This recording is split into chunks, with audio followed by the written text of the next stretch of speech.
DAZN contre la Ligue 1 à présent. Et DAZN refuse de payer la Ligue. Étienne Moati a aujourd'hui confirmé l'information qu'il avait dévoilée hier. Nous sommes en direct avec lui. Alors direct, soit je crois que la liaison VMX marche mal, mais nous l'avons peut-être en audio. Bonsoir Étienne. Bonsoir, mais c'est ce que j'ai de plus beau, c'est ma voix de toute façon. C'est pas faux. Quelle humilité, quelle lucidité. Quel organe. Étienne, alors quand je dis que DAZN refuse... Dans son bain, là, tranquille. Avec un sirotant, un petit verre Bon, la posture d'Étienne, on s'en fiche un peu, l'information est importante. Quand je dis que DAZN refuse de payer la Ligue, bon, je précise quand même, le diffuseur a réglé le mois de février. Il a donné 35 millions, soit 50% de la totalité de l'addition de la somme. Les 35 millions restants, donc les 50% restants, sont sous séquestre. On l'apprend à la lecture de l'article que vous avez publié sur le site L'Équipe. Pourquoi ? Pourquoi ? C'est tout simplement un moyen de pression contre la Ligue, c'est-à-dire que DAZN considère qu'ils ne sont pas bien traités, qu'on ne leur a pas tout dit avant qu'ils signent le contrat, que depuis il y a du piratage à haute dose qui fait qu'ils n'arrivent pas à se développer et qu'en plus certains clubs ne jouent pas le jeu, donc de laisser venir les équipes de DAZN pour avoir des sujets un petit peu plus inside comme on dit aujourd'hui. Donc voilà, donc pour mettre la pression sur la Ligue, ils ont donné la moitié de la somme, l'autre moitié comme vous l'avez dit, elle est conservée donc à part et si jamais les choses s'arrangent, peut-être débloqueront-ils cette somme, mais peut-être ne la débloqueront-ils jamais et ils tenteront là pour le coup de faire baisser l'euro. DAZN donc est mécontent, donc vous l'avez dit, la Ligue fait pas grand-chose pour lutter contre le piratage. Bon, ok. Et puis 2, les accès aux vestiaires aux joueurs, les fameux inside, comme on dit dans le métier, sont bloqués par les clubs. On a un témoignage à vous faire écouter, Étienne, et puis vous, chers téléspectateurs qui nous regardez. Elle s'appelle Ambre Godillon. Elle est journaliste du côté de DAZN, et puis elle est également chroniqueuse dans l'équipe de Greg. Elle était ce soir présente chez Greg. Juste un extrait sur, finalement, son témoignage. C'est vrai qu'on est tous les week-ends en bord terrain. C'est bien de le rappeler que je ne suis pas porte-parole de DAZN et que je ne suis pas non plus dans les discussions, c'est vrai. Donc je parle vraiment en mon nom avec mon expérience personnelle. Et c'est vrai qu'on s'en rend compte tous les week-ends, tous les journalistes qui sont en bord terrain sur DAZN. Et c'est vrai chez le diffuseur globalement, on a tous envie de tirer dans le même sens, de vendre un produit qui est la Ligue 1, l'attractivité de la Ligue 1, et que l'écosystème ne nous permet pas toujours de le faire. On ne nous donne pas les billes qui nous permettent de le faire. Les billes, si on nous demande c'est quoi, c'est mettre une caméra dans un vestiaire, une caméra dans un bus, de sonoriser les arbitres, des fois juste nous amener le joueur qu'on a demandé et qui a été un peu au-dessus de l'autre dans un match. Nous, ce qu'on veut juste, en fait, c'est pousser l'expérience téléspectateur un petit peu plus loin. Et c'est vrai que souvent, dans ce sens-là, on a l'impression que l'envie de notre côté est là, mais que l'envie de l'autre côté, la part du contrat de l'autre côté n'est pas forcément respectée.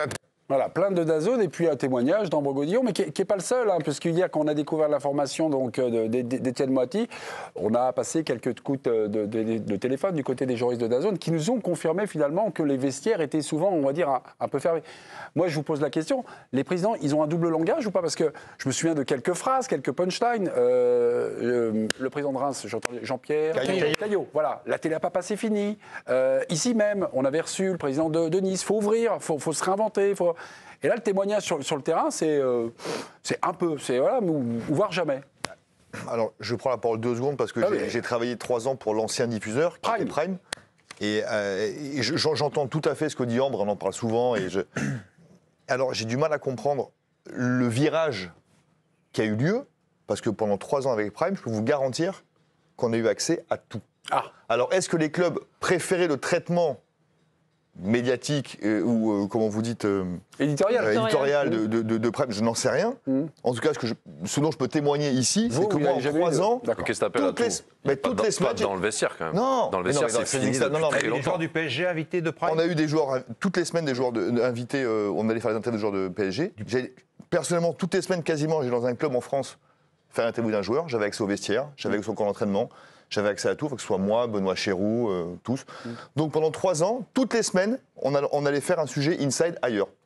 Je ne critique pas, je dis juste que qu'est-ce qui s'est passé ou comment les clubs aujourd'hui interprètent ou valorisent le boulot de DAZN pour apparemment fermer ce qui nous est ouvert. Toi, tu parles pas il y a de la 10 semaine. ans. Oui, mais j'ai l'impression qu'ils parlent, c'est le même avant moment les du match. Mais au moment du match, tu avais les joueurs que tu voulais. Mais sur Prime, avant les matchs, on avait toujours un directeur sportif, un président, on avait toujours quelqu'un. Et après les matchs, rappelle-toi. Non, mais le traitement. Mais est-ce que tu avais les joueurs phares du match, notamment du PSG, de Marseille, qui venaient sur le plateau? Parce que c'est un peu ça qui réclame. Oui, non, mais elle dit aussi que. Parce que ça y était sur. Elle dit aussi que, enfin, ils disent aussi que l'accès. Ce qu'on appelle l'inside, c'est pas dans le vestiaire. Non, mais Jérôme, quand vous demandiez Neymar, Mbappé, Messi, vous les dites. Non, mais c'est pas ça. Je me souviens, mais après, c'est un peu ce qu'ils réclament. Non, mais ce qu'ils réclament, c'est l'inside. Il n'y a pas depuis très longtemps. Non, mais je me souviens qu'à PSG, Mbappé a mis un triplé. Luis Enrique avait dit Kylian peut faire mieux. Vous vous souvenez ça? Oui, bien sûr. La saison dernière. C'est la dernière année de Prime. Ils ont eu Luis Enrique qui est venu leur parler. Ils ont eu Kylian Mbappé qui est venu leur parler. C'est un exemple, par exemple. Je ne suis pas là pour dire que c'était mieux avant du tout. Je pense que je dis juste qu'on avait un accès. Apparemment, en tout cas c'est factuel, nous avions un accès autre que le terrain dans la semaine à quelque chose auquel DAZN n'a pas accès. Voilà, maintenant je ne sais pas pourquoi. DAZN refuse de payer la Ligue, ça c'est évidemment pour le synthé, c'est DAZN n'a pas payé dans ce qu'il devait au mois de février, a payé juste 35 millions, c'est soit 50% de ce qu'elle doit à la Ligue contractuellement. Donc les 35 autres millions, les 50% restants sont sous séquestre. Étienne Moati vous a expliqué que c'était pour mettre un petit peu la pression à la Ligue. Que va-t-il ? La Ligue attaque en justice. Le prochain épisode et la prochaine étape ça sent pas bon, quand même. a déjà été enclenché. Rendez-vous donc vendredi prochain au tribunal de Paris, de commerce de Paris. Donc c'est la Ligue qui attaque. Dans 2 jours. Oui, exactement. Étienne, est-ce que vous êtes là? Saint-Valentin, tranquille. Étienne, êtes-vous là? Absolument. Le tribunal de commerce peut-il dès vendredi sommer DAZN de verser les 50%, les 35 millions restants? Dès vendredi. Oui. C'est une possibilité, parce que les avocats de la Ligue ils vont expliquer que c'est le principe du référé, c'est-à-dire qu'il y a une urgence et que les clubs sont dans une situation tellement difficile financièrement que ces montants-là qui sont aujourd'hui mis sous séquestre par DAZN, ils en ont besoin pour vivre et même pour survivre. Donc si le tribunal juge que la plaidoirie est convaincante et qu'en effet, sans cet argent-là, il y a un vrai danger pour les clubs, ils peuvent sommer DAZN de débloquer cet argent et de payer la Ligue. Stéphane, vous... J'ai vu à peu près ce que vous voulez dire, les assistants téléphonent à tous les chroniqueurs. Vous, c'est un feuilleton, ce qui arrive là, cet énième épisode, c'est quelque chose qui était prévisible, presque acté. Pourquoi ? Je ne pense pas qu'Étienne non plus soit très surpris de la situation d'aujourd'hui.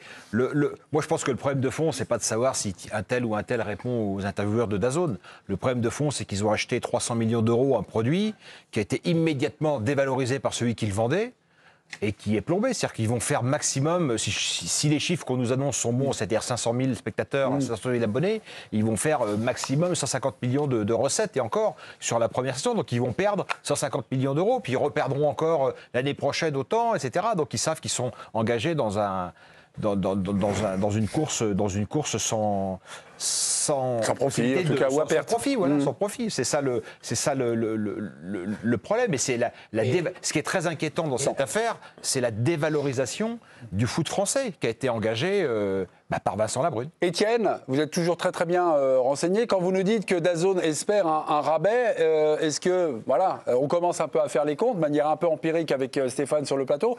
Est-ce que vous, il y a une somme qui circule? Est-ce qu'il y a une enchère? Ou évidemment, on est dans un monde économique et on donne des signes, mais pas de chiffres. Non, mais ce que dit Stéphane est parfaitement juste. En fait, ce qu'est en train de faire DAZN et les arguments qu'ils déploient pour dire qu'ils ne peuvent pas payer la totalité de la somme, c'est évidemment en fait un chantage. C'est des histoires pour endormir les enfants. Est-ce que quelqu'un s'abonne pour avoir des insights? Non, on s'abonne pour avoir les matchs, pour avoir un produit. En l'occurrence, c'est la Ligue 1. Donc aujourd'hui, on voit bien qu'ils plafonnent terriblement et qu'ils comprennent, comme l'a dit Stéphane, que ça va être extrêmement compliqué de rentabiliser cet investissement, même si c'est un investissement extrêmement à la baisse par rapport à ce qui se faisait avant. Donc voilà, aujourd'hui, Stéphane a raison, le championnat de France, c'est extrêmement difficile à vendre. Et ceux qui s'y collent, s'y cassent les dents à chaque fois. On a vu plusieurs diffuseurs tenter leur chance sur le championnat de France et à chaque fois, finalement, le nombre d'abonnés est encore moins important que la fois précédente. Donc c'est extrêmement compliqué. Donc ce que veut faire DAZN, c'est obtenir un moyen de pression parce qu'ils savent bien que derrière, finalement, il n'y a personne pour la Ligue pour prendre le relais. Donc entamer une négociation à un moment donné avec la Ligue pour essayer de faire baisser le montant des droits qui, comme je l'ai dit, est pourtant déjà relativement faible. Stéphane ?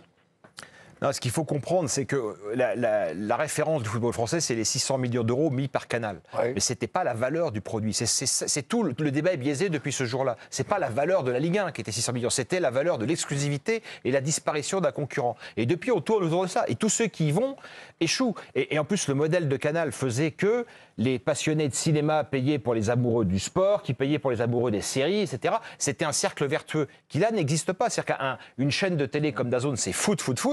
Donc, il faut que les amoureux de foot rentabilisent le produit. C'est impossible. Et ce n'est pas les amoureux de basket ou de Super Bowl qui complètent l'offre de DAZN qui vont apporter les 150 millions qui manquent. Donc, on est dans c'est effectivement extrêmement inquiétant. La Ligue a réagi par un communiqué. Juste, on va vous lire un extrait parce que bon, c'est un communiqué. Hein, c'est en général pas du Honoré de Balzac. Hein, c'est un peu chiant, mais nous, ce qu'on a compris à peu près.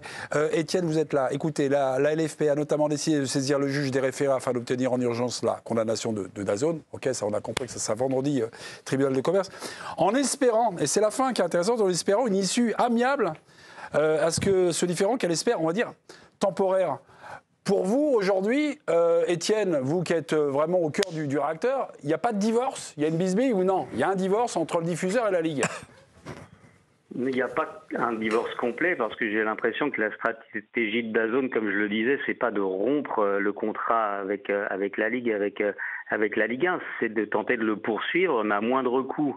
Voilà, on l'a dit avec Stéphane, c'est extrêmement compliqué de rentabiliser. Donc en fait, le seuil pour eux, il est beaucoup plus bas en termes de droits, parce qu'ils ont compris qu'en termes de nombre d'abonnés, ils vont pas exploser les compteurs.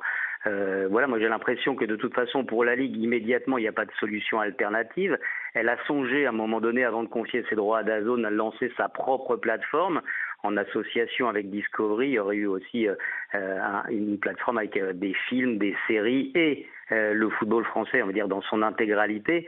Les présidents de club n'ont pas voulu prendre ce risque-là, ils ont préféré aller vers la sécurité, la petite sécurité financière qu'offrait DAZN. Donc aujourd'hui ce projet-là il est compliqué à relancer immédiatement. Et puis un autre diffuseur tel que DAZN, il est impossible à trouver non plus dans l'immédiat. Ça réagit également avec cette actualité puisque le patron de DAZN France a parlé à l'AFP, l'agence France-Presse ce soir. Tanguy, un extrait comme ça pour nous apporter la vision et la version de l'un des diffuseurs de la Ligue 1. Oui, c'est Brice Domain qui a parlé à l'AFP, effectivement. Il a déclaré notamment, lorsqu'on achète une casserole, on ne s'attend pas à avoir une passoire. Et oui. Comme l'a dit Étienne, il est plutôt là pour l'apaisement en citant « Nous n'avons aucune intention de partir, nous sommes là pour longtemps ». Oui, enfin la punchline là c'est... c'est tout ça en toute amitié. C'est en toute amitié. Il ne faut pas oublier qu'il y a un acteur qui est arrivé entre-temps dans le paysage, que Étienne connaît bien, qui s'appelle Franck Adoré, qui était qui était un des cadres de Canal il y a encore quelques temps, et qui n'est pas un tendre non plus dans ce genre de négociation. Voilà. Franck Adoré, il est où? Il bosse pour la Ligue ou pour DAZN? Pour DAZN. Il bosse pour DAZN.